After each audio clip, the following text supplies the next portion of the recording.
ഈശ്വംശായും സ്ഥിതിയായിരിക്കട്ടെ. എൻ്റെ പേര് ജസ്വിൻ. ഞാൻ ബാംഗ്ലൂർ ക്രൈസ്റ്റ് യൂണിവേഴ്സിറ്റിയിൽ നിന്ന് masters in artificial intelligence and machine learning complete ചെയ്തു. എൻ്റെ വീട്ടിൽ അപ്പ, അമ്മ, 3 അനിയത്തിമാർ, പിന്നെ അമ്മച്ചിയാണുള്ളത്.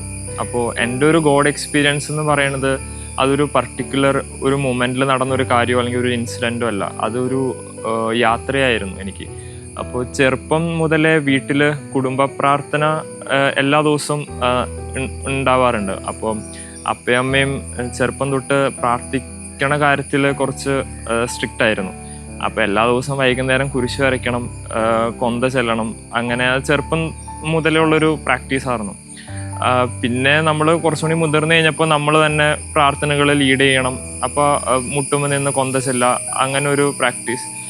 അത് കഴിഞ്ഞ് പിന്നീട് ഒരു 9ാം ക്ലാസ് 10ാം ക്ലാസ് ഒക്കെ ആയി കഴിഞ്ഞപ്പോൾ ഞാൻ പഠിത്തത്തിൽ അത്യാവശ്യം ആവറേജ് ആയിട്ടുള്ള ഒരാളായിരുന്നു. അപ്പോൾ അമ്മ പ്രാർത്ഥിക്കാൻ പഠിപ്പിക്കും. അങ്ങനെ ഒരു ഇതിൽ വന്നതുകൊണ്ട് നമ്മൾ പ്രാർത്ഥിച്ചാൽ നമുക്ക് പാസ്സാവാം എന്നുള്ളൊരു സാധനം. അപ്പോൾ ഒരു 10ാം ക്ലാസ് ഒക്കെ ആയി കഴിഞ്ഞപ്പോൾ എനിക്ക് മാത്സ് ഭയങ്കര ബുദ്ധിമുട്ടായിരുന്നു. അപ്പോൾ മാത്സിൻ്റെ അവസാനത്തെ മോഡൽ എക്സാമിന് ഞാനിങ്ങനെ ജസ്റ്റ് ബോർഡർ മാർക്ക് ഇങ്ങനെ പാസ്സായി നിൽക്കാം. അപ്പോൾ ബോർഡ് എക്സാമാണ്, അത്രയും മാർക്ക് പോരാ, ഇനിയിപ്പോൾ ഒന്ന് കുറഞ്ഞാൽ കൂടിയാൽ ആ ഒരു സ്റ്റേജിലാണ് നിൽക്കണേ. അപ്പം അമ്മ പറഞ്ഞു തന്ന പ്രാർത്ഥനകളും പിന്നെ കൊന്ത ചൊല്ലി അങ്ങനെയൊക്കെ നമ്മൾ പ്രാർത്ഥിക്കുന്ന ഒരു ശൈലിയിലായിരുന്നു. അപ്പോൾ പ്രാർത്ഥിച്ചു കഴിഞ്ഞാൽ കിട്ടും എന്ന് ഉള്ളൊരു ഇതിൽ മുട്ടിപ്പായിട്ട് പ്രാർത്ഥിച്ചു. റിസൾട്ട് വന്നു കഴിഞ്ഞപ്പോൾ നല്ല മാർക്ക് കിട്ടി. എനിക്ക് മാത്സിന് തന്നെ ഒരു 95 മാർക്ക്. എൻ്റെ ജീവിതത്തിൽ എനിക്ക് ഇതുവരെ ഒരു സബ്ജക്റ്റിലും 90 എന്ന് പറഞ്ഞൊരു സംഖ്യ ഞാൻ കണ്ടിട്ടില്ല. അങ്ങനെയുള്ള അപ്പോൾ ആ ഒരു ഇൻസിഡൻറ്റോടെ എനിക്ക് പ്രാർത്ഥിച്ചു കഴിഞ്ഞാൽ നമുക്ക് കാര്യങ്ങൾ ഈശോ നടത്തി തരും, നമ്മൾ ചോദിക്കുന്ന കാര്യം ഈശോ തരും എന്നുള്ളൊരു ഉത്ബോധം വന്ന പിന്നെ തൊട്ട് പ്രാർത്ഥിക്കാൻ തുടങ്ങി. ലൈക്ക് എനിക്കൊരു പേഴ്സണൽ പ്രെയർ എന്നുള്ളൊരു ഹാബിറ്റ്, പിന്നെ അത് ആ സമയത്ത് അത്ര റെഗുലറായിട്ടില്ലായിരുന്നെങ്കിലും ഒരു +2 ആയി കഴിഞ്ഞപ്പോൾ വീണ്ടും ബോർഡ് എക്സാം ആ ഒരു സമയത്ത് വീണ്ടും പ്രാർത്ഥിക്കാൻ തുടങ്ങി. അങ്ങനെ അപ്പോൾ അതൊരു ഏറി കുറഞ്ഞ അങ്ങനെ ഒരു ശൈലിയായിരുന്നു. പിന്നീട് കോളേജിലോട്ട് ചെന്ന് കഴിഞ്ഞപ്പോൾ ഈ പേഴ്സണൽ പ്രെയർ എന്ന് പറഞ്ഞൊരു സംഭവം അത് ഞാൻ റെഗുലർ ആക്കാൻ ശ്രമിച്ചു.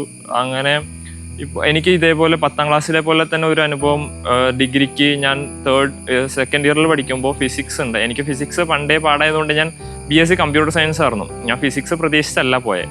അപ്പോൾ 3rd സെമ്മിൽ ചെന്ന് കഴിഞ്ഞപ്പോൾ എനിക്ക് ഫിസിക്സ് എക്സാം 3rd സെമ്മിലെ ഫിസിക്സ് എക്സാം കഴിഞ്ഞ് കഴിഞ്ഞപ്പോൾ ഞാൻ പറഞ്ഞു, എനിക്ക് അമ്മേനെ വിളിച്ചിട്ട് പറഞ്ഞു, അമ്മ പാസ്സാവാൻ വേണ്ടി പ്രാർത്ഥിച്ചാൽ മതി, 40 മാർക്ക് പാസ് മാർക്ക്, 40 കിട്ടിയാൽ മതി, അതിനുവേണ്ടി പ്രാർത്ഥിച്ചാൽ മതി, എനിക്ക് പാസ്സാവുമെന്ന് തന്നെ നല്ല പാടാണ്. ഞാൻ ക്വസ്റ്റ്യൻ പേപ്പർ എടുത്ത് എക്സാം കഴിഞ്ഞ് വന്നിരുന്ന് കൂട്ടാവുന്ന കാൽക്കുലേഷൻസ് ഒക്കെ കൂട്ടി നോക്കി, എങ്ങനെ പോയാലും കഷ്ടി അവരെങ്ങാനും ഇട്ട് തന്നാൽ ജയിക്കും ആ ഒരു അവസ്ഥ. അപ്പോൾ അമ്മ പറഞ്ഞു, നീ ചെയ്യാനുള്ളതെല്ലാം ചെയ്തു, ഇനി നമുക്കൊന്നും ഇതിൽ ചെയ്യാനില്ല, നമുക്ക് പ്രാർത്ഥിക്കാം, ഈശോയോട് പറയാം. അപ്പോൾ പിന്നെ പ്രാർത്ഥനയായ ഏക മാർഗം. അപ്പോൾ ഞാൻ നന്നായിട്ട് പ്രാർത്ഥിച്ചു, ഒരുങ്ങി. അത് കഴിഞ്ഞ് എക്സാം എല്ലാവർക്കും പൊതുവെ പാടായിരുന്നു. കുറച്ച് പേർക്കാണ് പിന്നെയും അവർ എളുപ്പമാണെന്ന് പറഞ്ഞത്. റിസൾട്ട് വന്നു കഴിഞ്ഞപ്പോൾ ഏകദേശം ഒരു 10-18ഓളം പേര് ക്ലാസ്സുകൾ തോറ്റുപോയി. പിന്നെ എളുപ്പമാണെന്ന് പറഞ്ഞവർ പോലും മാർക്ക് കിട്ടിയത് ഒരു 40-45 മാക്സിമം. എൻ്റെ മാർക്ക് കണ്ടു കഴിഞ്ഞപ്പോൾ ഞാൻ ശരിക്കും ഞെട്ടി. 73 മാർക്ക്, അതും ക്ലാസ്സിൽ ഫസ്റ്റ്. അത് എനിക്ക് വല്ലാത്തൊരു അനുഭവമായിരുന്നു. ഞാൻ വിളിച്ചിട്ട്, അമ്മ ഇത് എനിക്ക് കിട്ടാൻ ഒരു ചാൻസും ഇല്ല, കാരണം 73 എന്നൊക്കെ പറഞ്ഞു കഴിഞ്ഞാൽ ക്വസ്റ്റ്യൻ പേപ്പർ എടുത്തിട്ട് നോക്കിക്കഴിഞ്ഞാൽ എനിക്ക് ആ ക്വസ്റ്റ്യൻസ് എന്താണെന്ന് ഇപ്പോഴും അറിയില്ലാത്ത അവസ്ഥയാണ്. അപ്പോൾ അത് എങ്ങനെ നോക്കിയാലും അത്രയും മാർക്ക് കിട്ടില്ല. അപ്പോൾ അതൊരു വല്ലാത്തൊരു എക്സ്പീരിയൻസ് ആയിരുന്നു. നമുക്ക് നമ്മുടെ കഴിവുകൾക്ക് അതീതം ആയിട്ട് കർത്താവ് നമ്മളെ സഹായിക്കുന്നു. നമ്മൾ ഈശോയോട് ചേർന്ന് നിൽക്കുമ്പോൾ ഈശോ വാരിക്കോരി ഒത്തിരി കാര്യങ്ങൾ തരും എന്നുള്ളൊരു കാര്യം. അത് കഴിഞ്ഞ് എൻ്റെ ഡിഗ്രി ഒരു അവസാന കാലഘട്ടത്തിലേക്ക് എത്തുമ്പോൾ നമുക്ക് ഈശോയോട് ചോദിച്ച ഈശോ കാര്യങ്ങൾ തരും. ആ ഒരു ചോദിക്കുന്നു ലഭിക്കുന്നു ആ ഒരു ബന്ധം മാത്രം. ഒരു പേഴ്സണൽ പ്രെയർ ഉണ്ടെങ്കിലും ആ ഒരു ആത്മബന്ധം ഇതുവരെ എനിക്ക് തോന്നിയിട്ടില്ല. അങ്ങനെ ഇരിക്കുന്ന സമയത്ത് ഒരു എംപ്റ്റിനെസ് തോന്നാണ്. എല്ലാവരും ഉണ്ട് ചുറ്റും, എല്ലാവരും ഉണ്ട് കൂടെ, എല്ലാ കാര്യങ്ങളും എല്ലാം സ്മൂത്തായിട്ട് പോകുന്നുണ്ട്. പക്ഷെ എന്നാലും എന്തോ ഒരു കുറവ് പോലെ, ഉള്ളിൻ്റെ ഉള്ളിലൊരു എംപ്റ്റിനെസ്. അങ്ങനെ ഇരിക്കുമ്പോഴാണ് ഞാനും ഞായറാഴ്ച മാത്രം കുർബാനയ്ക്ക് പോയിക്കൊണ്ടിരുന്ന ഒരാളായിരുന്നു. അപ്പോൾ പിന്നെ ഞാൻ ആലോചിക്കാൻ തുടങ്ങി, എല്ലാ ദിവസവും കുർബാനയ്ക്ക് പോകാൻ. ഞാൻ തമിഴ്നാട്ടിലാണ് ഡിഗ്രി പഠിച്ചത്. അപ്പോൾ തമിഴ് കുർബാന, അത് കാരണം പോകാനൊരു മടിയായിരുന്നു. ഞായറാഴ്ച മാത്രം ഒതുങ്ങിയ മാത്രമായിട്ടായിരുന്നു ഞാൻ കുർബാനയ്ക്ക് പോയിക്കൊണ്ടിരുന്നത്. പിന്നീട് ഞാൻ ഡെയിലി കുർബാനയ്ക്ക് പോകാം എന്നുള്ളൊരു ഇനീഷ്യേറ്റീവ് എടുത്ത് എല്ലാ ദിവസവും രാവിലെ കുർബാനയ്ക്ക് പോയിട്ട് ആ ദിവസം സ്റ്റാർട്ട് ചെയ്യുമ്പോൾ ഒരു സാറ്റിസ്ഫാക്ഷനാണ്, എന്തോ ഒരു സന്തോഷം. പിന്നെ ആ ദിവസം പ്രത്യേകിച്ചൊന്നും നടന്നില്ലെങ്കിലും നമുക്ക് ഒരു ഈശോയുടെ ആ സംരക്ഷണം അത് നമ്മൾ ഫീൽ ചെയ്യാൻ തുടങ്ങി. അങ്ങനെ ഡിഗ്രി കഴിഞ്ഞു. ഞാൻ മാസ്റ്റേഴ്സിന് ബാംഗ്ലൂർ ക്രൈസ്റ്റ് ചെന്ന് കഴിഞ്ഞപ്പോൾ അപ്പോൾ ഞാൻ ജേവയിൽ ആക്റ്റീവ് ആവാൻ തുടങ്ങി. അങ്ങനെ ഇരിക്കുമ്പോഴാണ് ഞാൻ ദിവ്യകാരുണ്യ ഈശോയായിട്ട് കൂടുതൽ അടുക്കാൻ തുടങ്ങിയത്. ആദ്യമൊക്കെ എനിക്ക് ദിവ്യകാരുണ്യ അഡോറേഷൻ ചാപ്പലിലും ദിവ്യകാരുണ്യത്തിന് മുമ്പിലും അങ്ങനെ ഒത്തിരി നേരം ഇരുന്ന് അങ്ങനെ ഒരു ശീലമില്ല. പോയി ജസ്റ്റ് ഒന്ന് പ്രാർത്ഥിക്കുന്നു, ഇറങ്ങി വരുന്നു, അങ്ങനെ ഒരു ഇത്. പിന്നീട് ആ മാസ്റ്റേഴ്സ് ആ ഒരു സമയത്ത് അത് എനിക്ക് ഈശോയുടെ അടുത്ത് അവിടെ പോയി ഇരിക്കാനും ഒത്തിരി ടൈം സ്പെൻഡ് ചെയ്യാനും അങ്ങനെ അതിനുള്ള ഒരു കൃപ ലഭിച്ചു. അത് കഴിഞ്ഞ് ഒരു ദിവസം എനിക്കൊരുണ്ടായൊരു അനുഭവം എന്ന് വെച്ച് കഴിഞ്ഞാൽ, ഞാൻ ഇങ്ങനെ ഒത്തിരി നേരം അവിടെ ഇരുന്ന് ഒരു മണിക്കൂർ എന്തോ ഞാൻ അഡോറേഷൻ ഇരുന്നു. പിന്നെ ഒരു നല്ല കുമ്പസാരം നടത്തി. അത് കഴിഞ്ഞ് ഞാൻ ഇറങ്ങിക്കഴിഞ്ഞ് കഴിയുമ്പോൾ അടുത്തുള്ളൊരു പള്ളിയിൽ അഡോറേഷൻ നടക്കണ്ടായി. അപ്പം ഞാൻ അവിടെ പോയി നിന്നു. ഞാനിങ്ങനെ മുട്ടുകുത്തി കഴിഞ്ഞ് കഴിഞ്ഞപ്പോൾ ഇങ്ങനെ ഒത്തിരി കണ്ണിൽ നിന്ന് ഇങ്ങനെ വെള്ളം ഇങ്ങനെ കുടുകുടാ ഒഴുകാൻ തുടങ്ങി. ഞാൻ അതിനു മുമ്പൊക്കെ ആലോചിക്കാറുണ്ട്, ഇങ്ങനെ എല്ലാവരും ഇങ്ങനെ പ്രാർത്ഥിക്കും, അവർ കരഞ്ഞ് പ്രാർത്ഥിക്കുന്നു. ഞാൻ ഇതെങ്ങനെ കരയാൻ പറ്റണേ, ഒന്നും ലൈക്ക് വിഷമവും ഒന്നും സന്തോഷമില്ല, ഇതെങ്ങനെയാണ് വരണേ എന്നൊരു സംഭവം ഉണ്ടായിരുന്നു.